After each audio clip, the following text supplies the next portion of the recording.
Saya cerita sedikit tentang ibadatu hadil ummah. Nanti saya bacakan teksnya. Di antara kebaikan umat ini adalah jalan-jalan itu termasuk ibadah. Makanya sering ada ayat fasiru fil ardi. Jadi supaya sering jalan-jalan. Jadi ini sudah jalan-jalan masih nyari apa? Nafkah. Kadang-kadang ya dapat macam-macam. Yang soleh ya dapat ibadah, yang enggak soleh ya dapat macam-macam lah. Tapi saya cerita yang soleh lah, yang enggak soleh itu enggak boleh dibicarakan itu ya. Rahasia. Saya ini lama di Jogja, ya tahulah kelakuannya orang-orang yang baik maupun yang setengah baik sampai. Ya semoga yang baik dilipat gandakan pahalanya, yang enggak baik diampuni. Tapi saya cerita sedikit. Di fikih kita, di kajian-kajian fikih kita memang ada istilah ini harus didengar karena ini ngaji dan sama status kita sama. Al-wasiyah ila ta'ah ya ta'ah, terus al-wasilah ilal maksiyah ya maksiyah. Jadi kalau kita jadi perangkat taat ya ibadah, kalau jadi perangkat maksiat juga maksiat. Sehingga di ilmu medis maupun di jasa online atau ojek atau apa, misalnya pertanyaannya kita pekerja paket profesional, boleh enggak ngantarkan paket narkoba? Ya jawabannya tentu enggak boleh, karena bukan masalah pekerjaannya, tapi yang diantar adalah sesuatu yang haram. Begitu juga boleh enggak ketika ada lelaki hidung belang tanya tempat mesum, kalau kamu menunjukkan berarti kan ikut berkontribusi. Ya kamu bisa meneruskan gimana hukumnya mengantar gitu misalnya. Nah, kiai juga sama sebetulnya. Kiai juga bisa dimanfaatkan orang yang macam-macam untuk kekuatan yang macam-macam. Jadi hukum ini sama, kamu tidak usah tersinggung misalnya. Kalau di fikih biasanya disebutkan menjual pedang pada begal juga enggak boleh karena digunakan yang tidak baik. Begitu juga misalnya apapun profesionalitas kita, misalnya paket, kita nganter ke paket yang apa? Paket ganja misalnya. Fikih ini harus kamu ketahui dulu sehingga hukum turunannya, ingat Allah misalnya, ini bisa kena. Kita tidak boleh ingat Allah dalam keadaan maksiat yang enggak diridani Allah. Karena mau tidak mau fikih ini hukum dasar. Sholat pun bisa kena semprit. Misalnya kita sholat karena tugas, bukan karena lillahi ta'ala. Makanya dulu itu ada guyonan Mas Wahyu itu. Ada imam dari masjid besar di negara sebelah. Tidak perlu saya sebutkan negaranya. Itu cerita, imamnya itu digaji 100 juta per bulan. Datang ke Surabaya gitu. Muadzinnya itu digaji 75 juta. Keren. Terus ngerti imam di Indonesia naik ontel, sudah watok naik ontel, nggak ada yang gaji, musolanya jelek, terus sudah ada jepit, ya udah dia kerasan di musola karena sering dimaki-maki istrinya, sudah. Jadi itikafnya itu ya sambil menghindar itu, bukan makanya banyak masjid Indonesia itu banyak yang itikaf itu, karena di rumah ada betah, sudah diomelin nggak ada AC-nya, sekarang masjid banyak AC-nya kan. Kamar mandinya juga gitu, di rumah sama di masjid bagus. Di masjid. Makanya pengurus masjid yang daerah-daerah sini sering cerita ke kita. Kudune ngising ning omah Gus, mlayune moro masjid karena itu cerita. Indonesia itu negara yang enggak benar katanya. Imam dan muadzin tidak digaji. Terus dia cerita-cerita kebaikan negaranya dan buruknya negara kita. Lama-lama kiai itu mangkel. Kiai Indonesia itu kan cerdas-cerdas, meskipun jarang yang kaya tapi cerdas-cerdas. Dia muji negara. Kalahnya itu dibeginiin sama Kiai Indonesia. Makanya kamu sholat terus ya, takut potong gaji. Artinya kalau dia jadi imam karena digaji, efeknya adalah dia kalau bolos itu takut, nanti kan dipotong gaji. Lama-lama kalau sering bolos di PHK gitu. Artinya luar biasa Indonesia, imam itu tidak ada yang gaji tapi semuanya sholat istiqomah. Berarti kita ini top, datang ke masjid jadi imam tanpa ada yang gaji. Top mana? Top Indonesia. Semenjak itu si imam ini tidak pernah cerita kebaikan negaranya karena gaji imam. Indonesia dalam bernegara selalu begitu. Ketika kita tidak punya solusi transportasi, ada saja pihak-pihak swasta atau investor yang ingin menanamkan modal di investasi Grab dan sebagainya. Tapi saya tetap sebagai kiai mengingatkan status hukum fikihnya. Kenapa saya harus cerita itu? Karena fikih ini harus selesai dulu. Saya ulang lagi, fikih ini harus selesai dulu. Misalnya nganterin orang yang mau transaksi narkoba atau transaksi maksiat, atau tapi yang yakin. Kalau tidak yakin memang tidak haram. Tapi kalau yakin tuh memang kamu tahu benar-benar iyalah kira-kira gitu. Supaya taat itu ada di semua kehidupan. Sehingga nanti Indonesia kalau semuanya begini kan, yang cari sarana maksiat itu bahkan sekedar transportasi aja susah karena semuanya tidak mau misalnya. Paket juga gitu, yang mau ngedarkan narkoba kesulitan karena semua yang jasa paket tidak mau gitu. Begitu seterusnya, sehingga negara ini kita bantu bahwa awal ketidakbaikan di semua negara itu pasti karena maksiat. Maksiat itu mengganggu. Orang geger sama istri ya karena maksiat. Terus banyak kecelakaan itu rata-rata kata Pak polisi juga karena maksiat. Jadi orang overdosis atau dalam keadaan mabuk nyupir. Terbesar kecelakaan itu jarang karena ngantuk. Terbesar masih karena pengaruh apa? Narkoba. Pembunuhan juga sama.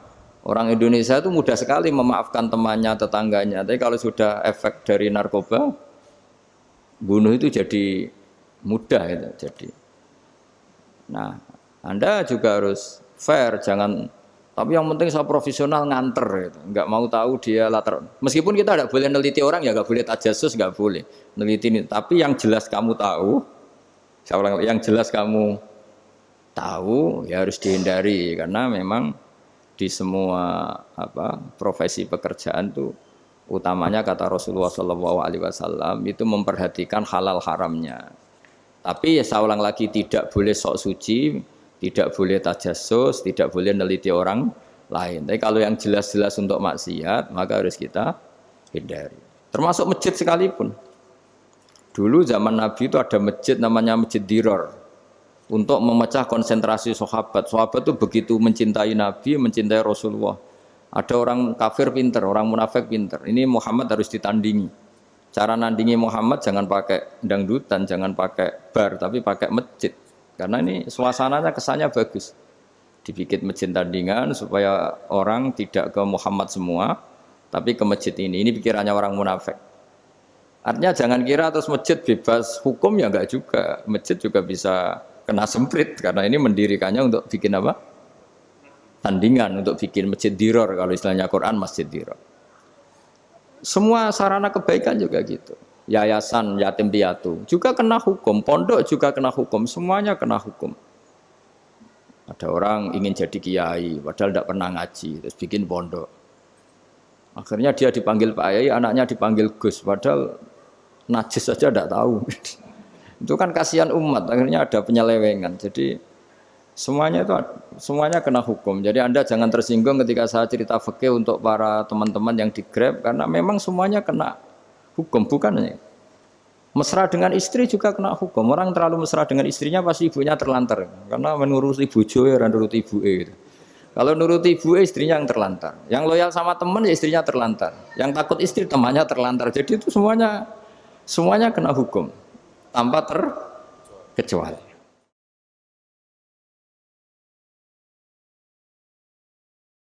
Nah, saya cerita sedikit tentang sholat karena orang-orang Grab ini banyak yang sholat, kemudian harus cepat-cepat. Dulu ketika sahabat punya imam yang lama sekali kalau sholat, sehingga si sahabat yang satu yang petani ini mufarokoh itu memisahkan diri, kemudian imamnya diselip. Itu boleh memang dalam fikih. Kamu niat mufarokoh dulu, mufarokoh itu niat bahwa kamu memutus hubungan dengan imam, kemudian meneruskan sholat sendiri. Singkat cerita dua orang ini berdebat, Mu'ad sama Ar-Ra'i yang penggembala ini. Kamu munafik, sholat kok meninggalkan imam. Terus yang satu bilang kamu keterlaluan, sholatnya lama sekali. Singkat cerita dua orang ini lapor ke Rasulullah SAW. Uniknya Nabi itu membenarkan yang petani tadi. Kamu Mu'ad, jadi masalah. Agama ini tidak boleh jadi problem. Kalau kamu ngimami orang, jangan lama-lama. Di situ ada ibu-ibu yang ditunggui anaknya yang sedang menyusu. Banyak petani yang nunggu macam-macam. Kayak pegawai POM ya ditunggu shift temannya, pegawai Indomaret juga gitu, apalagi Grab mungkin ditunggu penumpangnya macam-macam. Sehingga kebaikannya teman-teman yang kerja serabutan begini juga bergantung kebaikan imam tadi. Kalau sholat itu tidak boleh lama-lama. Apalagi wiridan, sholatnya aja nggak boleh lama-lama, apalagi wiridannya. Nah, kadang-kadang orang ngira kebaikan tuh nggak ada sempritnya, ada juga. Sholat tuh ya disemprit sama Nabi. Kalau terlalu lama juga disalahkan karena nanti agama ini menjadi apa? Problem, menjadi problematika. Nah, termasuk kebaikan kita ketika membolehkan ya atau mentoleransi atau mendukung pekerjaan mulai Grab dan lain-lain adalah agama ini rahmatan lil alamin. Dulu ada seorang sahabat tanya, ya Rasulullah, boleh enggak kita ngegeng di perapatan gitu? Kata Nabi, ya jangan kalau bisa. Tapi kita harus natahaddas, itu tempat kita jagungan di perapatan, di tempat-tempat umum lagi, di halte, Terus kata Nabi, enggak apa-apa, tapi fa'atut thoriq haqqaha. Kamu harus memberikan hak jalan itu. Apa hak jalan itu? Satu, kamu amar ma'ruf, kalau bisa ya nahi mungkar, kemudian bikin suasana orang lainnya menjadi aman. Nah ini yang catatan. Kalau hitung saja, yang ikut Grab itu berapa ribu? Nah, ini tuh energi besar kalau di atas 100, berapa? 100 ribu. Hitung ya teman-teman di Grab, 100 ribu. 100 ribu ini kalau soleh semua, atau setengah soleh lah, kalau soleh banget keberatan ya soleh, setengah soleh. Itu ada, ini sudah saya pikir, ada kebaikan yang menyebar di seluruh Nusantara yang berjumlah 100 ribu. Ini luar biasa. Ada kecelakaan dia menolong pertama, ada pemerkosaan menolong pertama, mungkin ada pencurian, ada apa. Maka kata Nabi, kamu kalau harus di jalan, itu kamu berkontribusi amar ma'ruf nahi mungkar. Saya sering ke Jogja karena saya mulai 98 di Jogja. Ya sering di terminal malam-malam. Saya ketika kecil itu sering diceritain orang nggak berani ke terminal ini banyak preman, nggak boleh ke terminal ini karena banyak preman. Ya mulai dari Sumatera, Jawa, hampir seluruh Indonesia. Kalau jam sekian sampai sekian sudah nggak berani karena banyak apa? Preman. Itu uniknya preman-preman itu selain dulu ditangani tentara dan polisi. Itu urusan negara ya kali itu dan kita ngapresiasi. Itu hilangnya yang permanen itu bukan saja ditangani ABRI dan polisi, TNI dan polisi, tapi ditangani kultur. Banyak mulai orang soleh, santri dagangan di situ, ada ojek mangkal di situ, supir taksi mangkal di situ. Terus di sini orang-orang soleh yang menghalau ketika ada perempuan digoda atau perempuan dicopet atau apa. Terus lama-lama jadi kultur bahwa kebaikan ini dominan. Setelah kebaikan dominan ini otomatis menyingkir sedikit demi sedikit. Jadi selain negara ini harus melakukan sesuatu yang seharusnya, yaitu menjaga masyarakat dari kriminalitas, sebetulnya yang paling awet dan paling mudah dilakukan itu tadi, kebaikan harus menjadi kultur bersama. Sehingga kalau terminal kemudian ada mbak-mbak jilbaban yang dagang, terus pak-paknya soleh, ada musola yang hidup, ojeknya juga gitu, terus supir taksinya, lalu kebaikan ini menjadi nilai bersama.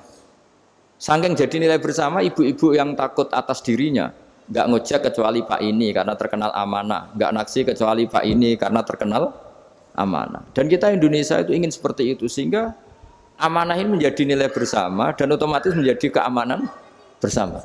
Corong Jawa itu tego nitipno anake karena dijamin aman, tego nitipkan istrinya juga karena dijamin aman. Nah kalau kebaikan ini juga menjadi satu nilai jual dan kita bisa mengawal secara serius, itu alhamdulillah betul. Nah dimulai dari mana? Satu, mental kita takwa. Kedua, sistem sosial, bahwa kita terkoneksi oleh indukan ya, juga terkoneksi oleh kepolisian. Maksudnya karena kita terdaftar, kalau ada anak hilang kan tinggal ini yang bawa wahyu misalnya. Jadi saya mohon, semohon-mohonnya, kebaikan ini harus jadi nilai bersama. Setelah terminal itu banyak orang baik, otomatis yang ini tuh menyingkir itu. Akhirnya apa? Nanti yang bos-bosnya toko itu ya hanya nitipkan sama orang soleh. Yang mau nge-grab juga hanya titip sama yang soleh. Begitu seterusnya. Sehingga jadi siklus kebaikan yang bersama. Nah, ini yang dimaksud Quran wa tamiru bainakum bima'ruf. Iktimar itu namanya urusan bersama. Ya, saya ulang lagi ya.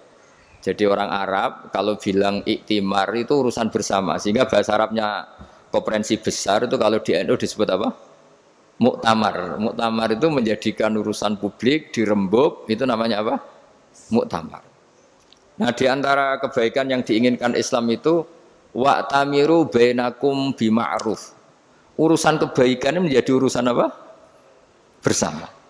Ya saya contoh itu kecil saya itu mesti dikandani sama orang-orang tua, jangan di terminal ini sampai jam ini, jangan di perapatan ini ketika sudah jam begini. Tapi barokahnya orang soleh bertebaran di mana-mana itu. Yang tukang Grab ya di mana-mana, yang penjaga toko ya banyak yang soleh, yang ngojek, yang macam. Sehingga di terminal itu nyari tempat sholat ya gampang, cari tempat duduk ya gampang, nyari orang amanah ya gampang. Bahkan lama-lama yang nggak amanah ini nggak laku. Dan ini yang kita inginkan. Dan ketika nggak laku, akhirnya dia kalau ingin laku harus amanah. Atau ingin laku harus tobat. Nah agama ini urusan bersama. Sehingga Allah mengistilahkan wa'tamiru bainakum bima'ruf. Jadikan kebaikan ini urusan bersama. Sehingga karena ini urusan bersama, ketika kita jadi kiai juga harus, kalau misalnya tadi ada Gojek kok makmum, atau Grab kok makmum, atau supir bis kok makmum, kiainya harus cepat sholatnya. Jangan baca surat Baqarah, nanti diomel-omelin penumpangnya. Begitu juga ibu-ibu menyempatkan jamaah, waktunya tidak lama, di rumah sudah ditunggu anaknya yang masih menyusu. Makanya Nabi ngendikan idza amma ahadukum as-sholata falyukhaffif. Kalau kamu jadi imam, sholatnya harus relatif cepat. Fa inna fihim ad-dhaif badal hajat. Di antara makmum itu yang banyak punya urusan. Selain ada yang lemah, ada yang punya banyak urusan.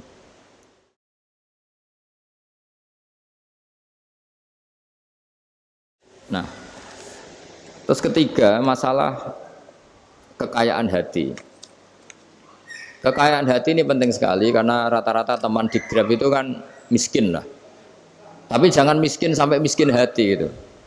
Bahwa kamu nyari nafkah itu sudah ibadah, berkelana di bumi Allah juga ibadah, menyaksikan macam-macamnya orang itu juga ibadah. Bahkan menambah khazanah ilmu. Di antara warisan ilmu yang kita dapatkan dari Rasulullah SAW, misalnya kamu jalan-jalan, punya kaki dua, punya tangan dua. Gara-gara jalan-jalan sering ngerti orang yang buntung. Alhamdulillah meskipun saya hanya Grab, masih punya kaki utuh. Terus ketemu orang buta ya gitu. Alhamdulillah ladzi afani mimma btalaka bih. Alhamdulillah saya terselamatkan dari seperti itu. Sehingga melihat orang maksiat juga gitu. Saya meskipun gini terselamatkan dari tempat maksiat, sehingga hidup itu tidak nelongso gitu. Ada nilai lebih yang kita punyai. Jadi di antara kebaikan Islam adalah orang disuruh ingat sisi nikmat. Nah, kalau nikmat itu sudah ada semua, kata Imam Ghazali, nikmat hidup. Kata Imam Ghazali, jika enggak ada kenikmatan yang Anda punyai, kamu datang ke kuburan. Disuruh datang ke kuburan. Dan kamu bilang begini, kenikmatan kembali ke dunia adalah kenikmatan yang diinginkan mulai yang mati zaman Nabi Adam sampai kiamat. Jadi kalau Fir'aun yang pernah jadi raja, Namrud, semuanya, bahkan orang-orang soleh sekalipun, kalau kamu tanya keinginan terbaiknya apa? Ingin kembali hidup untuk membenahi kesalahannya zaman hidup. Artinya apa? Kehidupan yang kita miliki sekarang adalah kenikmatan yang dirindukan mulai yang mati zaman Nabi Adam sampai kiamat. Maknanya apa? Kita punya kenikmatan yang luar biasa karena kenikmatan yang dirindukan oleh orang yang sudah mati mulai dulu sampai sekarang. Apapun masalah hidup Anda ini punya kenikmatan yang enggak tertandingi, yaitu namanya hidup. Barokahnya hidup itu kita bisa tobat. Setidaknya ingin tobat. Kalau enggak bisa tobat, ingin tobat. Makanya di Indonesia itu banyak nyuwun sewu, banyak maling yang anaknya itu soleh. Karena kalau ngandani anaknya tetap gini, wes le bapak tok sing lakoni kowe ojo. Bapak tok yang alami ini kamu jangan. Banyak di Indonesia orang nggak bisa baca Quran, anaknya hafid. Karena setiap bodoh itu tidak diwariskan. Wes le bapak tok sing bodoh, kowe ojo bodoh. Mungkin teman-teman di Grab juga gitu, wes bapak tok cong sing nasib ngene kowe ojo. Jadi kebaikan begini itu akan terus-menerus diwariskan. Sehingga banyak orang tidak tamat SD anaknya dosen, nggak tamat SMP anaknya dekan. Karena setiap dari kita itu cita-cita kebaikannya menurun ke anak cucunya, keburukannya berhenti di dia. Cara wong Jawa itu bapak tok sing nglakoni. Nah, di sini saya jelaskan tentang kekayaan rohani. Jadi saya mohon ketika Anda jalan-jalan nganter penumpang itu harus sering muji Allah Subhanahu wa taala. Ya, saya bacakan ayatnya at-taibunal abidunal hamidun. Orang baik itu yang tobat, yang ahli ibadah. Di antara definisinya itu as-saihun, yang sering jalan-jalan. Siyaka itu jalan-jalan. Jadi orang paling bejo sak donya itu sampai harus jalan-jalan ibadah dapat uang.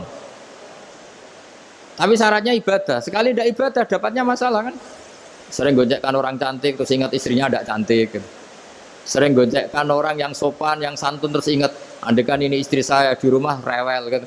Jadi kalau kamu tidak taat itu adanya penyesalan. Di lampu merah ada orang naik Ferrari, naik Alphard, sementara kamu di rumah hanya mobil butut, kadang malah tidak punya mobil. Jadi kekayaan rohani itu dimulai dari mana? Dimulai dari taat. Cara berpikir itu taat, bukan maksiat. Sekali Anda cara berpikir maksiat, maka adanya hanya penyesalan. Semakin pengalaman di luar, semakin penyesalan. Karena di luar sana banyak orang yang dapat nikmat yang lebih dari Anda. Tapi sekali Anda taat, kamu akan mensyukuri apa yang Anda miliki dan tidak pernah ingin sama yang dimiliki orang lain. Sehingga orang-orang yang sering pergi itu sama Allah dipuji. Jadi tidak ada nabi kecuali di antara ibadahnya itu jalan-jalan. Fasiru fil ardi. Sehingga semua nabi itu mesti pernah melakukan perjalanan internasional. Rasulullah Muhammad SAW pernah jalan-jalan sampai ke Syam, padahal beliau orang Mekah. Nabi Ibrahim yang orang Syam pernah perjalanan sampai ke Mekah. Karena di antara kearifan itu ya dimulai dari apa? Jalan-jalan tadi. Kamu ngerti orang yang macam-macam. Makanya di antara kebaikan umatku kata Nabi itu siyahah fil ard, sering berkelana. Tapi tentu untuk mengambil pelajaran. At-taibunal abidunal hamidunas saihun. Nah, agama mensupport itu. Sehingga kata Nabi, jika ada orang kok sholat qobliyah, ba'diyah semuanya di masjid, sama Nabi ditegur, la taj'alu buyutakum kuburan. Rumah kamu jangan jadikan kuburan, harus dapat jatah apa? Sholat. Kata ulama kalau ada orang sering sholat di satu titik itu ditegur. Kamu harus ganti titik yang lain supaya saksi bahwa kamu di bumi sholat itu banyak. Jadi kita ya punya nilai positif juga tentang apa? Karena kita sering siyahah, kalau bahasa Arabnya itu sering keluyuran, saksi kita kebaikan juga banyak. Tapi pesan saya paling pokok tadi ya, jadikan komunitas kebaikan itu punya nilai jual. Syukur-syukur fid dunya hasanah wa fil akhirati hasanah. Ya kita bersyukurlah di Indonesia itu. Saya masih ingat kecil saya itu ya sekitar saya umur 15-14 tahun. Setiap mau pergi itu pesannya orang-orang yang sering pergi itu jangan masuk terminal jam ini di perapatan ini karena yang namanya preman itu dulu dominan. Sekarang sampai jam 2 ada orang pakai jilbab, kadang ya orang pakai peci, yang nggak pakai peci pun ke musola sholat terus. Yes pokoknya kebaikan itu jadi komunitas dan jadi nilai jual bahkan tadi. Misalnya ibu-ibu yang pergi malam itu kan mesti ada orang-orang yang jadi langganannya karena terkenal apa? Amanah. Yang dititipi anak juga pilih orang yang terkenal apa? Amanah. Nah, nilai amanah ini harus kita jaga terus. Supaya kamu ya bisa bekerja, orang lain juga nyaman karena amanah tadi. Allah juga senang karena amanah itu perintahnya Allah Subhanahu wa ta'ala. Dan Indonesia harus menuju ke sana. Pemimpin juga harus gitu. Pemimpin bawaannya amanah, bawaannya apa? Yang memilih dia juga senang karena nggak malu lah. Tapi kalau kita milih ternyata yang kita pilih tahu-tahu ditangkap KPK kan ya malu gitu. Dulu kita kampanye mati-matian ternyata dia ditangkap KPK. Tapi kalau dia amanah kan ya senang. Sama kalau tukang Grab ketangkap satu karena penodaan atau karena pengkhianatan, yang malu juga semua karena kadang-kadang nanti digeneralisir seakan-akan semuanya seperti itu. Tapi dengan reputasi panjang nggak pernah terjadi apa-apa dalam Grab kan otomatis lainnya juga terangkat. Nah, ini yang dimaksud wa'tamiru bainakum bima'ruf. Jadikan kebaikan itu urusan bersama. Makanya andekan negara itu sudah mengoptimalkan polisi, TNI untuk meringkus preman, oke itu baik. Tapi ya lebih awet lagi kalau itu ditopang apa?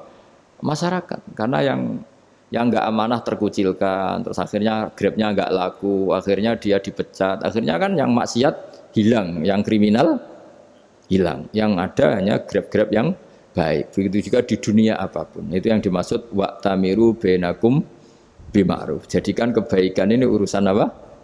Bersama. Nah karena kita baik, otomatis jadi teladan yang baik bagi anak kita, istri kita, tetangga kita. Dan karena kita baik, maka terhormat. Sehingga orang melihat Grab itu simpatik, respect, karena reputasinya baik.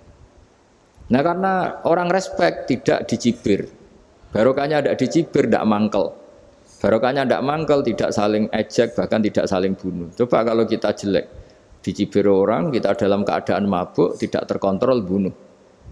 Jadi efek dari maksiat itu begitu buruknya. Sehingga penelitian itu mengatakan kebanyakan kecelakaan ya pemicu utamanya rata-rata ya nyupir dalam keadaan mabuk.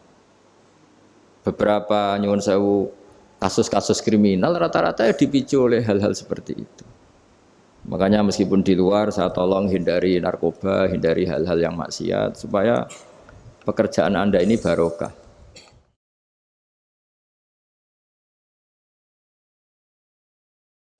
Kemudian yang terakhir saya beri ijazah tentang Al-Fatihah ya, karena ini surat yang populer. Kalau saya ijazahi Quran 30 juz pasti sampean nggak hafal. Atau ijazah surat Baqarah, kalau mau Baqarah mau. Ijazahi surat Baqarah mau 2 juz setengah. Mau Mas Asep? Ya Fatihah aja yang gampang ya. Nah, ya kulhu Fatihah ini paket ringan ini. Tapi pahalanya apa? Besar. Ini beda ya, artinya selama ini mungkin Anda baca tapi monoton ya. Tapi ini saya bacakan teks aslinya tentang istilahnya itu mazaya itu kelebihannya Fatihah. Saya baca Arabnya dulu, nanti ini terakhir ini ijazah tadi kan saran-saran umum tentang sosial. Ya, pokoknya jadikan kebaikan itu punya nilai sosial yang baik lah. Jadi nanti orang yang nggak amanah nggak laku, ya calon bupati, gubernur, presiden yang nggak amanah juga nggak laku. Begitu juga kiai yang tidak amanah juga nggak laku, suami yang nggak amanah juga nggak laku, istri yang nggak amanah juga. Sehingga kebaikan ini jadi nilai sosial yang dalam tanda kutip sudah keniscayaan. Yang diinginkan Allah itu seperti itu, bukan kebaikan yang dipaksakan karena kekuatan negara. Maksudnya kalau bisa kebaikan itu tidak usah dipaksakan. Memang sudah satu kebutuhan. Kayak cerita-cerita di negara maju itu, bahkan apapun jatuh itu nggak ada yang ngambil apa itu. Makanya gambarannya Mekah Madinah kan gitu kan, barang jatuh nggak ada yang berani apa ngambil. Itu saking sudah jadi sistem. Sehingga banyak negara di Eropa itu yang sampai nggak punya tentara, nggak punya polisi karena kebaikan itu sudah. Nah kita kan masih capek, polisinya aja capek, apalagi masyarakatnya karena kebaikan itu belum jadi nilai bersama. Nah kita selain ditopang negara, ada polisi, ada tentara, itu kita usahakan kebaikan itu jadi nilai bersama. Tadi wa'tamiru bainakum bima'ruf. Dan kita punya reputasi yang bagus dalam bab ini. Saya masih ingat kecil saya itu yang jilbaban hanya keluarga kiai. Sekarang rata-rata masyarakat itu jilbaban. Dulu yang sekolah SMP, SMA itu jilbaban kadang dulu malah dilarang ya, harus sama seperti itu seragamnya. Sekarang sudah boleh. Dan nyaman. Lama-lama yang dapat simpatik ya yang pakai pakaian model tertutup seperti itu. Lama-lama gamane cara wong golek mantu ya golek yang seperti itu daripada yang blodor. Lama-lama jadi nilai bersama. Ya ingin saya seperti itulah. Di terminal juga sama. Orang mau makan cari warung yang kelihatan ada ayat kursinya, pakai jilbab atau paling enggak dia nggak mungkin lah nyuguhkan yang tiren atau yang haram. Akan ada garansi sosial, ada apa? Ada garansi apa? Sosial dengan penampilan yang soleh itu kan, masa iya nyuguhkan oplosan babi itu misalnya itu. Jadi nilai sosial itu harus, ya tadi harus benar-benar jadi nilai. Sehingga negara biar gak capek-capek itu. Polisi juga gak capek kan karena tugasnya corong Jawa mau ngawat-ngawati tok, tapi sudah tidak perlu tegang karena kebaikan sudah jadi nilai apa? Bersama. Ya ingat-ingat ya ayatnya tadi wa tamiru bainakum bima'ruf. Jadi kebaikan itu harus jadi nilai bersama. Iktimar itu menjadi urusan bersama. Makanya kalau kita rapat besar disebut apa? Muktamar. Muktamar itu urusan bersama.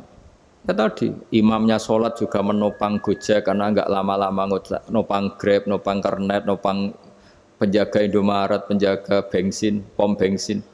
Lah dia hanya punya waktu 5 menit terus imamnya baca Baqarah kan. Iya imamnya mursyid, mungkin dia tambah lama tambah dapat aplaus dari muhibbinnya, tapi makmumnya dia tambah lama tambah dapat penghormatan dari pecintanya, tapi kitanya wah khusyuk wali kan dia dapat status naik lah, kita yang sudah tidak ikut jadi wali diganggu apa pekerjaannya. Kalau ada imam seperti itu sampai mufaroqah saja, niat ya Allah sampai sini saja saya makmum orang itu, silakan orang itu punya urusan sendiri dengan jenengan ya sudah, atau salib saja apa. Nah, itu boleh kalau dalam fikih namanya apa? Mufaroqah. Mufaroqah itu niat. Tapi kamu jangan langsung selonong mufaroqah, niat dulu. Pamit sama Allah bahwa sekarang mau mufaroqah.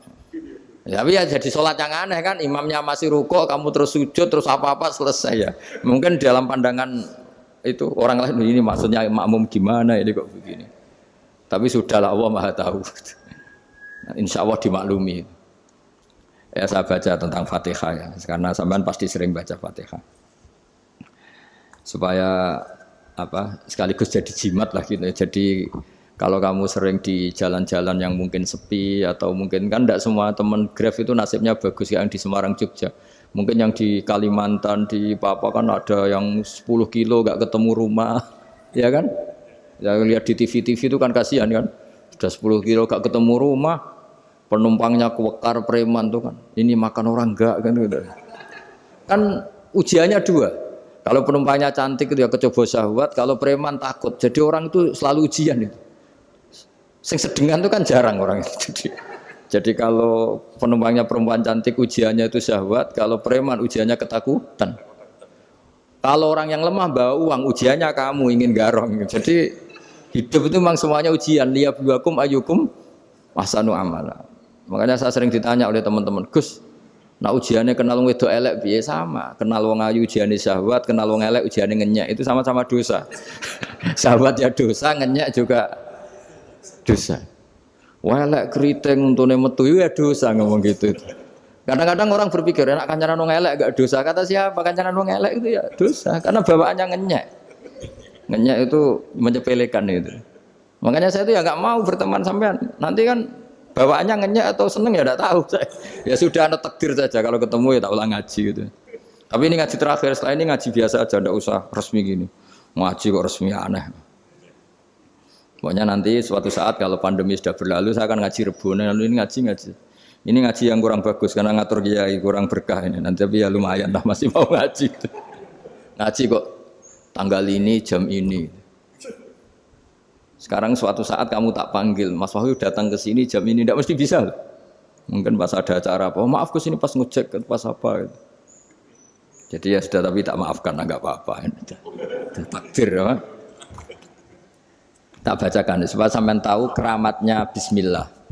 Nah, sebelum saya bacakan bismillah Fatihah, tak beritahu tentang ilmu tafsirnya karena ini penting sekali. Fatihah itu dawuhnya Allah, tentu itu dawuhnya Allah. Saya ulang lagi itu kalamullah. Tapi yang sudah diberikan kesampaian ke kita semua. Sehingga seakan-akan itu menjadi dawuhnya kita ke Allah. Jangan salah loh ya. Fatihah itu dawuh Allah tapi sudah diberikan ke kita. Sehingga posisi kita itu yang punya itu. Nah kenapa ini perlu dijelaskan? Karena nanti ada kalimat iyyaka na'budu wa iyyaka nasta'in. Kalau itu masih kalam Allah, berarti Allah ngomong ke kamu, ngendikan ke kamu, kepadamu aku menyembah. Masa Allah menyembah kamu. Nah, sehingga ilmu tafsir itu menyelesaikan itu dulu ya. Saya ulang lagi ya, sebelum sampean sering baca Fatihah, aku yakin ya sering baca. Tapi barokahnya ndak paham itu ndak pernah janggal. Enggak paham itu ya penting supaya ndak iskal, ndak janggal. Sebetulnya di kalimat itu ada yang janggal. Kalau Fatihah itu kalimatnya Allah atau kalam Allah, bagaimana dengan kata-kata iya kana budu? Masa Allah ngendikan ke kita, kepadamu kami menyembah. Masa Allah menyembah kita? Maka penyelesaiannya secara ilmu tafsir gimana? Semua ulama mengatakan, bukan satu dua, semuanya mengatakan di Fatihah itu semuanya diberi kawalan kalimat. Saya ulang lagi ya, di Fatihah itu semuanya diberi awalan kalimat qulu, katakan wahai hambaku begini. Ya, katakan wahai hambaku begini. Nah, begini ini pelajaran dari Allah yang sudah diberikan ke kita. Terus kita mengatakan bismillahirrahmanirrahim, alhamdulillahirabbil, termasuk kita mengatakan iyyaka na'budu wa iyyaka nasta'in. Jangan bayangkan Allah ngendikan ke kita. Kalau Allah ngendikan kita berarti gini, hei wahyu, ihdinas siratal mustaqim, tunjukkan saya jalan yang benar. Nah nanti kamu terus, ya Allah, Anda aja minta tolong saya minta tolong siapa kan? Jadi panjang kan? Ya, saya ulang lagi ya. Jadi itu di Ulumul Quran diterangkan gimana? Sebelum baca Fatihah, ya. Fatihah itu kalamullah, ngendikane Allah, tapi yang sudah diajarkan ke kita dan sudah milik kita. Sehingga kalimat itu menjadi milik kita. Tapi ya kalamullah, tetap kalamullah, tapi sudah menjadi milik kita. Udah paham ya? Ya pinter nah. Ya, karena kalau tanpa penjelasan seperti ini, Anda akan iskal. Bagaimana Allah iskal itu janggal? Bagaimana Allah mengatakan iya karena butuh? Kan jadi aneh ya? Ya, jadi tak jelaskan secara ilmiah ya. Jadi kata ulama-ulama tafsir, ayat-ayat Quran seperti ini sebetulnya dimulai dari qulu apa? Meskipun enggak dilafatkan. Itu kan sama dengan qul huwallahu ahad Muhammad, katakan kalau Tuhan itu satu. Ya namanya Quran itu kan kalam Allah, membina nabinya, membina umatnya. Makanya dikatakan atau enggak di sini tersembunyi kata qulu, katakan. Ya. Jadi ya ibarat apa itu? Kamu ngajari anak kamu lah, panggil jenengan bapak kulo. Itu maksudnya anak itu, kalimat itu kalimat kamu, tapi kamu ajarkan ke anak kamu. Terus anak kamu bilang, Pak jenengan bapak kulo. Nah, ketika kamu mengatakan jenengan, bukan kamu mengatakan jenengan anakku, berarti anakmu itu bapakmu, kan lucu kan? Anak kamu ajari jenengan bapak kulo, kamu engkau bapak saya. Terus anak kamu mengulang jenengan atau kamu bapak saya. Berarti itu kalimat yang kamu ajarkan, tapi sekarang sudah milik anak kamu. Kalau itu kalimat kamu kan lucu, masa anak kamu bilang bapak. Nah itu seperti itu. Jadi ulama memberi solusi atau jawaban iyyaka na'budu wa iya, itu sebelumnya ada kata-kata qulu, katakan wahai hambaku, hubungan kamu dengan saya adalah katakan iyyaka na'budu wa iyyaka nasta'in. Terus hubungan kamu dengan saya katakan juga dalam doamu ihdinas siratal mustaqim. Jelas ya, jadi itu kalam Allah yang sudah milik kita karena diajarkan Allah untuk kita. Dong ya? Ya dong, gak jelas gak. Tapi bagus, gak jelas itu bagus. Kalau kamu jelas gak jadi digrab, jadi gubernur. Min azimi fadliha kasratu asma'iha wa fadail ukhra. Ini cerita dramatisnya surat Al-Fatihah. Qala Abu Hurairah radhiyallahu anhu inna iblisa ranna khina unsitat Al-Fatihah. Jadi iblis itu begitu kesakitan. Ini kitab Abu Abul Farad karangannya Sayyid Muhammad Alawi, juga kutipan dari beberapa kitab. Yang jelas beliau sendiri juga ngutip dari beberapa riwayat di beberapa hadis. Halaman 123. Ketika Fatihah turun itu iblis kesakitan. Kayak orang sakit gigi lah, tersiksa sisanya karena turunnya surat apa? Al-Fatihah. Artinya kalau Anda baca Fatihah dijiwai, maka Anda melemahkan setan, melemahkan iblis. Wa qala Mujahid, khina unzilat Fatihatul kitab ronna. Fastama indahu asyayatin. Jadi ketika Fatihah itu turun, iblis itu terkapar lah kira-kira. Sampai dijenguk banyak setan. Jadi kemana di ICU lah kira-kira gitu kalau sekarang itu. Entah COVID entah enggak tahu. Pokoknya di ICU sampai dijenguk banyak setan. Enggak tahu bawa apa enggak tahu. Pokoknya dijenguk banyak setan. Nah yang nyangoni karena ini apa? Ketuanya apa? Pingsan, sakit. Jadi iblis itu sakit sampai dijenguk anak buahnya setan-setan. Ya semoga kalian semua tidak kenal setan. Kalau kenal berarti teman apa? Wa qalu misla dzalik wa qala lahum laisa mimma taquluna syai'un walakin unzilat suratun laisa ajru qailiha illa an harrama alaihi nar jahannam. Saya ini bukan sakit fisik kata iblis. Kamu tidak usah jenguk saya, datangkan dokter terbaik, tidak usah. Saya ini tidak sakit fisik. Saya ini sakit karena ada surat yang diturunkan, yang pahala yang melafatkan surat itu pasti selamat dari neraka. Padahal misi terbesar saya ini supaya manusia masuk neraka. Sekarang punya tamengnya. Wah pusing kan? Ya seperti orang lah goda sampean ternyata sampean setia itu kan pusing. Nah ternyata tidak setia itu yang akhirnya ribet kan itu. Jadi iblis itu cita-cita terbesarnya kan semua orang itu masuk neraka. Nah sekarang turun satu surat yang gara-gara surat itu siapapun yang baca dijamin selamat dari neraka. Jadi walakin unzilat suratun laisa ajru qailiha illa an harramallahu alaihi nar jahannam. Karena jadi dia shock lah kalau orang di Jawa itu bilang shock. Aduh sial nasib saya ini umat nggak bisa saya goda lagi karena punya tamengnya tadi punya. Qad tolakaidukum wa makrukum. Rekayasa kalian sekarang itu tidak ada gunanya semua. Nah, ini alhamdulillah di Indonesia kelihatan kan banyak yang miskin, banyak yang susah. Tapi selagi mereka masih sholat, itu keinginan mencari halal itu masih tinggi. Kayak apa kita di tengah kota, jauh dari anak istri, jauh dari tetangga. Biasanya kalau orang jauh dari anak istri, tetangga kan sakar PDW. Tapi yang soleh masih banyak, sudah jauh dari keluarga tetap lurus. Loh kalau yang dekat lurus kan wajar, konangan wong akeh kan.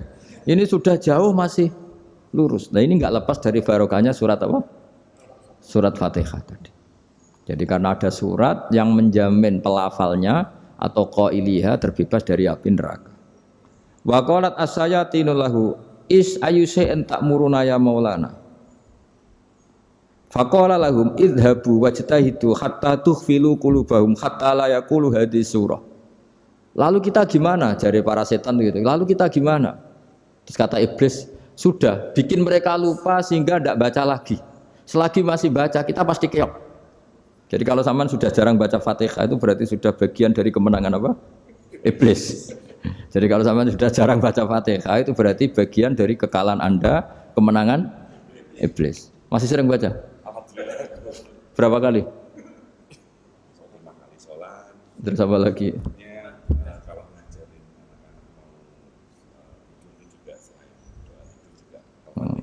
Kok 5 kali tok itu? Berarti pas sholat fardu tok itu. Enggak 5 kali itu mendingan itu 17. Kamu itu ngitungnya jangan 5 ini. 5 waktu itu berarti lumayan kan? Berapa? 17 ya? Iya. 17 ya? Ya. 17 tapi kalau makmum tuh sering separuh kan, apalagi makmum tarawih. Ya kan? Makmum tarawih itu bacanya Fatihah ada yang sempurna enggak ya? Ya enggak lah. Baru alhamdulillah rabbil alamin mamruko ikut ruko ini gitu. Makmum kan yang tarawih lah Mas. Kalau tarawih jarang sempurna ya. Fatihahnya itu. Kan imam sudah ruko. Kamu bacanya Fatihah sampai mana? Baru setengah ya. Ya paling pas tarawih aja kan enggak sempurna ya. Apalagi kalau imamnya sing kilat tuh waduh malah. Nah, ketika Fatihah itu sebegitu keramatnya, sebegitu topnya, itu setan rapat singkat cerita itu yang tadi dipimpin oleh iblis yang sedang terkapar apa? Terus tadi obatnya enggak ada, cuma dia shock karena ada surat yang turun yang melafatkan itu pasti selamat dari apa? Neraka. Nah, ini gimana saran Anda? Terus sarannya adalah bikin orang-orang itu lupa enggak baca Fatihah.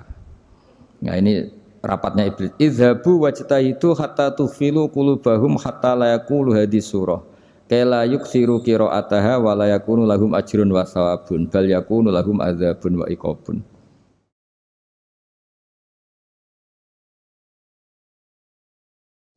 Jadi saya mohon selama ini Anda sudah baca, tapi mungkin hanya rutin saja. Napa rutin saja? Tapi barokahnya ngaji ini kamu punya kekuatan atau punya semangat membaca karena ini surat yang luar biasa. Ibarat gini, kalau sampean tanya, saya juga sering mikir, masa Gus hanya surat kok punya kekuatan seperti itu?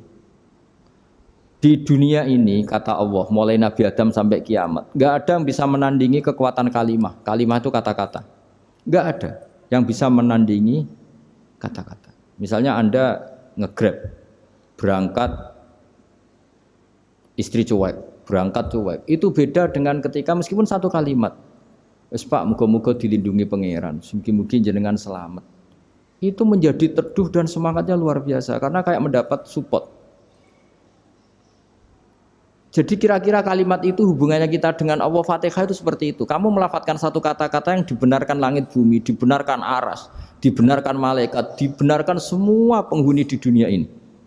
Sehingga itu efeknya luar biasa. Itu seperti gini ya, kamu cerai sama istri, terus nikah lagi katut babon. 10 tahun anak kamu dididik, ibunya benci kamu. Dan memang Anda layak dibenci. Duwidek. Dan sampai nggak pernah manggil kamu Pak. Suatu saat kamu tentu rindu kan ingin dipanggil bapak oleh anak kamu. Suatu saat anak ini manggil kamu Pak E. Wah, itu senengnya bukan main. Hanya sebuah kata-kata. Makanya kadang-kadang orang itu tanya sama kiai, ijazah lafadz ini gunanya apa sih? Itu ijazah-ijazah itu untaian kata-kata. Yang kata-kata ini dibenarkan langit dan bumi dan aras dan para malaikat sehingga efeknya itu luar. Nah ibarat seperti itulah, kamu melafadzkan Fatihah itu melafadzkan kata-kata yang dibenarkan Allah dan Rasul dan semua malaikat, semua penghuni langit. Maka ini efeknya pasti luar. Nah di sini lah orang-orang dulu itu tahu keramatnya itu sehingga ketika melawan Belanda, melawan Jepang dulu itu kalimat-kalimat itu menjadi mantra yang luar biasa. Doa yang luar biasa. Tapi di era modern karena orang sudah tidak ngerti itu, dianggap itu mantra, jimat, khurafat, bid'ah, waduh ribet meneh malah. Sebetulnya tidak seperti itu. Memang kata-kata ini kekuatannya luar biasa. Sama kesakitan hati kamu juga karena itu. Ngojek wangilan. Lha Pak di bojo kok kowe gagah tok kere. Wah, iku seling terus mesti. Padahal kalimat itu kan tidak melukai secara fisik, tapi apa kerjanya sesuk saras-sarasen. Karena terus dengan pengadilan seperti itu kan ngapain kerja demi perempuan yang seperti ini. Lagi-lagi kata-kata ini luar. Nah bayangkan kalau kata-kata itu adalah kalimat yang diajarkan Allah lewat Rasulnya, lewat malaikat Jibril. Kayak apa kekuatannya itu? Nah, kira-kira Fatihah itu gitu. Kalimat yang baik, kalimatan thayyibah diajarkan oleh Allah dan Rasul. Kayak apa kira-kira kekuatannya? Pasti luar biasa. Wong support yang dikatakan istri kita, anak kita aja luar biasa. Apalagi ini support yang diajarkan Allah dan Rasul. Ya makanya saya mohon kalau baca Fatihah, baca kalimat-kalimat thayyibah ketika sholat itu dijiwai. Ya misalnya Rabbana lakal hamdu mil'us samawati wa mil'ul ardi wa mil'u ma syi'ta min syai'im. Engkau zat yang layak dipuji dan pujian ini memenuhi langit dan bumi. Karena kita tahu nggak ada sejengkal di alam raya ini kecuali di situ ada rahmat Allah. Misalnya kamu bisa lewat sampai rumah saya, kamu mungkin anggap biasa saja. Coba kalau ngalami likuifaksi, tahu-tahu bumi ini ambles, bisa ngelewati yang likuifaksi itu luar. Tanyakan orang pernah ngalami likuifaksi di Sulawesi, itu melihat bumi bisa diinjak gak ambles itu, wah luar. Dan sampean gak ngalami itu sehingga lewat bumi ya biasa aja. Coba kalau ngalami seperti tidur, ya biasa aja. Coba kalau ada gempa, bahwa bumi tenang ini sudah nikmat yang luar biasa. Masa kamu ngakuin nikmat nunggu digituin? Ya kan? Nah, makanya baca Fatihah dijiwai lah bahwa ini kalimat yang luar biasa. Nah, saya teruskan ya. Warwa Muslimun fi sahihihi an Ibnu Abbas radhiyallahu anhuma annahu qala bainama Jibril alaihi salam qaidun dan Nabi itsami anaqidan min fawqih farafa'a ra'sahu faqala hadza babun minas sama futihal yawma lam yuftah qaddu ilal yaum fanazala minhu malakun faqala hadza malakun nazza ilal ardi walam yanzil qattu illal yauma fasallim waqal absyir binuraini qad uti tahuma lam yu'tahuma nabiyyun qablak Fatihatul kitab wa khawatimu suratil baqarah. Jadi suatu saat Jibril ini jagongan kira-kira gitu sama Rasulullah. Tahu-tahu langit itu gemuruh. Langit gemuruh kata Jibril terus semuanya ngangkat kepala ke langit. Ini pintu langit baru ini dibuka. Yang sebelumnya tidak pernah dibuka seperti ini. Turunlah malaikat. Yang malaikat ini pun malaikat spesial yang enggak malaikat murahan lah kira-kira gitu. Yang enggak pernah turun ke bumi kecuali juga saat itu. Dengan penyambutan yang luar biasa dengan semuanya tidak pernah terjadi. Hanya karena membaca surat Fatihah. Jadi ini surat yang luar biasa, pengawalannya lewat malaikat yang spesial, nggak pernah turun di bumi kecuali saat itu. Penyambutannya juga nggak pernah seperti itu, baru seperti itu. Jadi semuanya itu spesial. Nah, kenapa ini spesial? Karena di situ ada isi puja-puji kepada Allah Subhanahu wa ta'ala. Ada ikrar kita, alhamdulillah rabbil alamin, ar-rahmanir rahim. Ikrar ini penting. Kalau contoh paling gampang gitulah. Kamu punya istri selama ini cerewet terus. Suatu saat ngomong, Pak, tak angen-angen rawono wong lanang koyo sampeyan. Wah, itu langsung tidak ada lelaki sebaik engkau. Itu sama senengnya, masya Allah. Karena ada ikrar dari seorang istri ke kamu. Nah, bayangkan kalau ikrar kita sebagai hamba diakui oleh Allah Subhanahu, maka ikrar ini akan dicatat sebagai kebaikan kita yang kita panen nanti di akhirat. Karena ada ikrar. Kita ikrar bahwa alhamdulillah rabbil alamin. Kita ikrar ar-rahmanir rahim. Kita ikrar maliki yaumiddin. Kita ikrar iyyaka na'budu wa iyyaka nasta'in. Sampean misalnya jadi orang Indonesia, ketemu orang Indonesia yang makmur di Jerman. Terus lupa Indonesia. Kamu orang Indonesia? Enggak, saya enggak orang Indonesia. Mangkel gak kira-kira? Mangkel. Karena salah ikrar kan gitu. Ya, jadi saya mohon jangan anggap kalimat itu hal yang biasa, tapi luar biasa. Nggih, ngoten mawon. Assalamualaikum warahmatullahi wabarakatuh.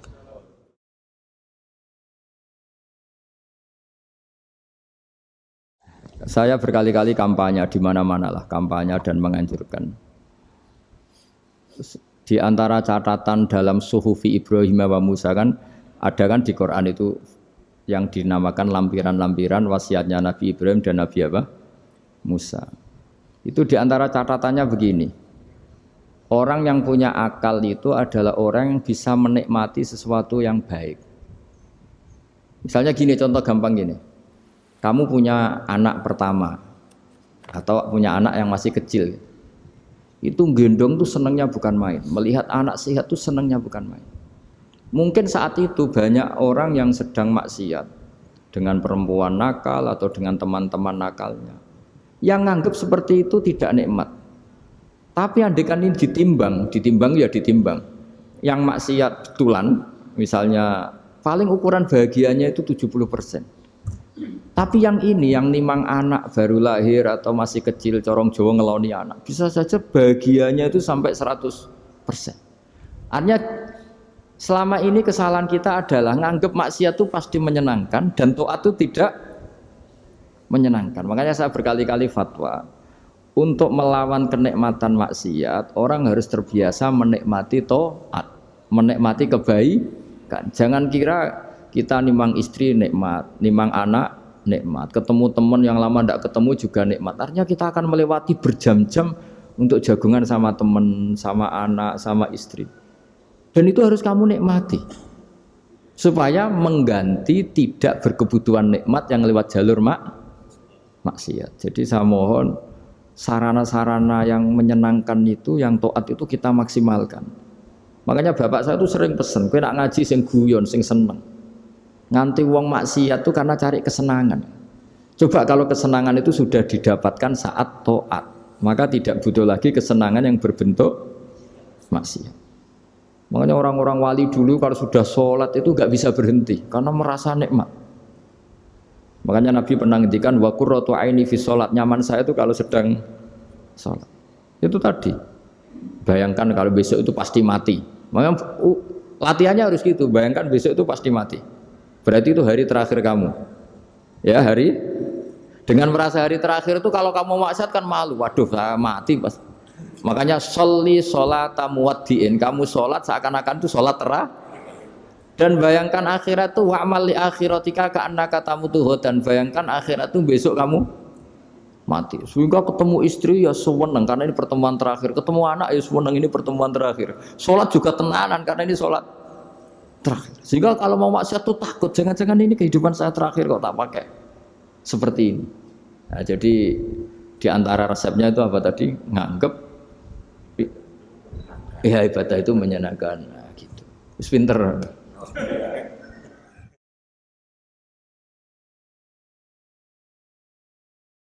Oke, satu pertanyaan lagi, Gus. Ini ada pertanyaan dari teman-teman mitra driver Grab. Saat mengantarkan barang, tiba-tiba azan waktu sholat, ya, Gus. Lalu kita sebagai driver harus sholat dulu atau menyelesaikan orderan dulu karena itu juga amanah kan orderannya itu. Mungkin nganter barang atau mungkin nganterin penumpang. Mengingat barang tersebut sudah ditunggu pemiliknya dan penumpang tersebut juga sudah ada janji yang lain, pokoknya gitu. Nyuwun pencerahannya Gus gitu. Begini ya, ini kan fikih sosial ya. Saya jawab, ini memang harus pakai fikih, nggak pakai rasa. Saya ulang lagi, pakai fikih, nggak pakai rasa. Waktu sholat itu kan banyak ya, diantaranya maghrib dan isya, duhur dan asar, terus subuh sendiri. Ya, ben sampean belajar fikih, orang belajar tasawuf ya. Nah, kalau subuh itu tidak ada toleransinya kalau waktunya sudah tinggal 10 menit karena tidak ada jamak. Ya, tidak ada apa? Jamak. Sehingga misalnya kalau kamu ngojek waktu tinggal 10 menit ya harus sholat. Tapi kalau sekedar dengar azan ya, ini penanyanya kayaknya itu teman kamu jadi fikihnya kayak kamu enggak jelas. Azan itu kan bukan akhir waktu sholat. Azan itu bukan akhir waktu sholat tapi awal sholat. Itu tidak harus supir Grab, tidak harus supir Gojek. Meskipun kamu makan ada azan ya teruskan saja kan tidak akhir waktu sholat. Anda menerima tamu, gendong anak atau sedang nyupir atau sedang bercengkrama sama teman. Kalau ada azan ya nggak apa-apa misalnya diteruskan. Kan bukan akhir waktu sholat. Yang benar-benar harus ditinggalkan itu kalau waktu sholat misalnya tinggal 7 menit. Atau tinggal 8 menit. Waktu yang mau tidak mau kamu harus tasarrufkan, kamu peruntukkan injury time itu sih. Injury time. Ya, gitu aja kok nggak tahu ya. Nah, lalu misalnya, kalau pertanyaan tadi mestinya kelasnya itu kelas afdoliyah. Utamanya gimana? Kalau wajibnya belum ada karena kan waktunya masih panjang. Jadi pertanyaannya bukan wajibnya tapi sebaiknya karena ini semuanya belum mendesak kan? Andai kan kamu teruskan nganter barang kan tidak ada jaminan waktunya habis. Padahal kalau kamu memaksa sholat, mungkin citra kamu sebagai supir Grab tidak baik karena dianggap mengabaikan konsumen. Nah, terus kedua menyangkut jarak.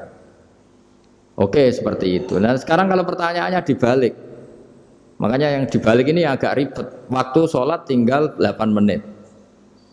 Ada konsumen yang minta diantarkan saat itu dan acaranya ke mall happy-happy, maka fatwa kita sebagai ahli fikih ya tantang saja, saya mau sholat dulu, kalau enggak sabar ya silakan cari yang lain kalau acaranya ke mall.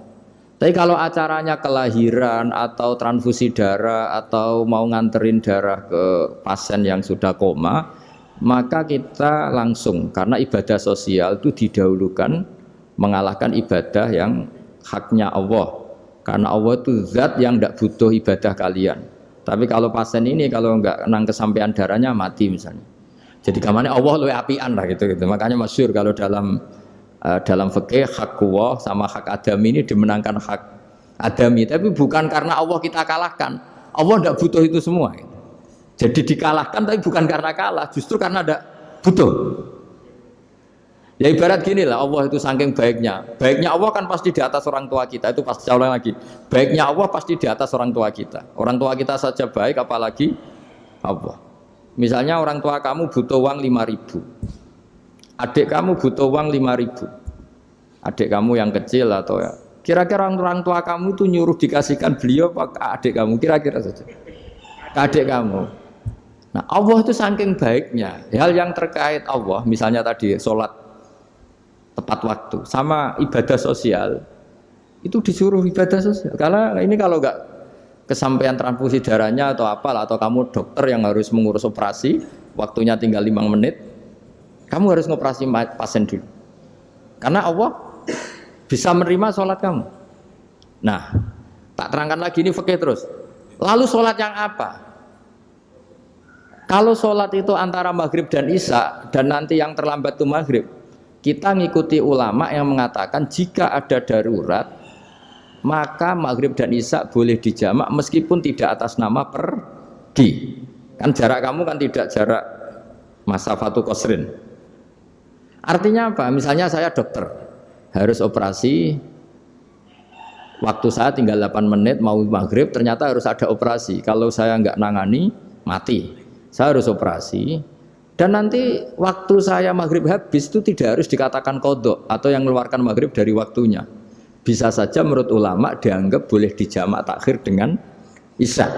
Karena kondisinya masih waktu jam'in. Begitu juga duhur dengan asar. Tapi kalau waktunya itu asar, tinggal 8 menit, kemudian harus ada operasi.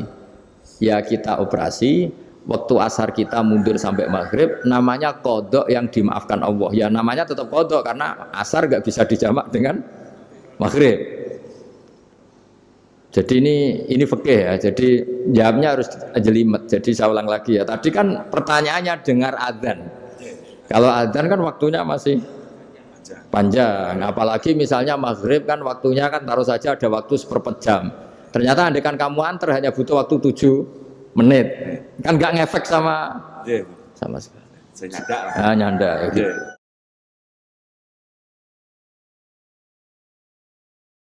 Kalau ada driver dapat orderan food, nganterin makanan, tapi makanannya non halal, niku fakihipun pripun? Nah, makanya itu tadi. Kamu tahu betul kalau itu non halal loh? Kalau itu sudah tahu pasti non halal. Nah, ya, daging Tyrannosaurus, nonton mungkin. Ya makanya tadi itu memang PR kita di semua profesi. Saya ulang lagi itu PR kita di semua apa? Profesi. Jadi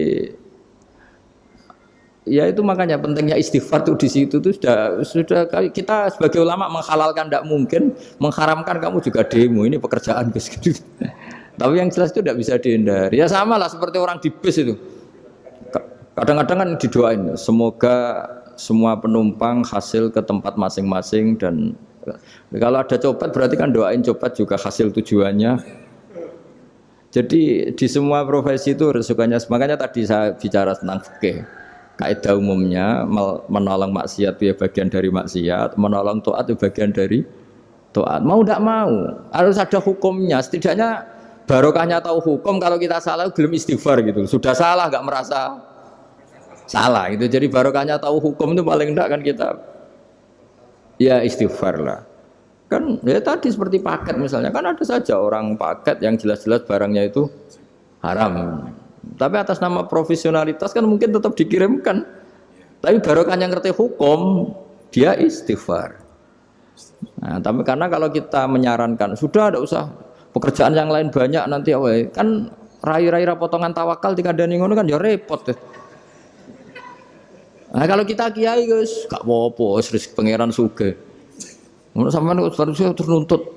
Gus saya karena fatwa jenengan saya sekarang miskin ini gimana pertanggungjawabannya? Ya ribet kan?